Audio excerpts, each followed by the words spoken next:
In today's video, I'm going to teach you how to archive in Jira.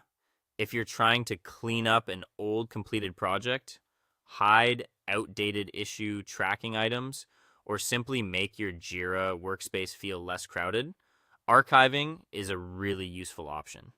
The nice thing is that you can remove inactive content from your active view without permanently deleting it, which helps keep your workspace organized while still preserving historical records for future reference. To get started, open your preferred web browser and go to your Jira site. If needed, sign in through the Atlassian login page using your normal account credentials. Once you're logged in and your Jira homepage has loaded, you'll be ready to access the area where your projects are listed. At the top of the screen, look for the main navigation bar and click on Projects. From that drop-down menu, scroll down and select View All Projects. This will open the full project directory where you can see all the projects available in your Jira environment.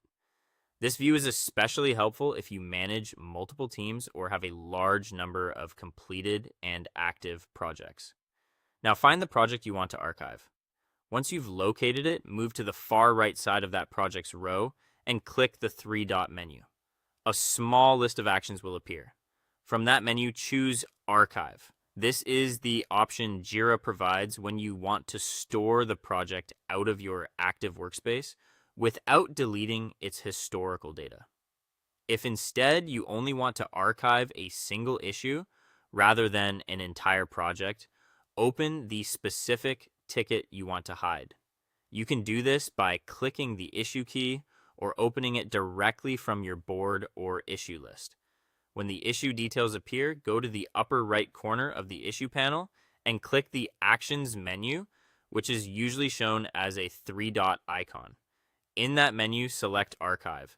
This is a good method when the rest of the project still needs to stay active, but one old task or bug no longer needs to appear in everyday views. After choosing Archive, Jira will show a confirmation prompt. Take a moment to read the warning message so you understand what will happen. In most cases, Jira will explain that the archived project or issue will no longer appear in active lists, filters, or standard working views, but the historical information can still be retained. If everything looks correct, click the Archive button in the confirmation window to finish the process. Once that's done, review your project list or issue view to confirm the item has disappeared from active areas. If it's no longer showing where it used to, that means the archive was successful. Keeping your Jira space tidy like this can make navigation faster, reduce visual clutter, and help your team stay focused on current work. That's all for this guide, and I'll see you in the next one.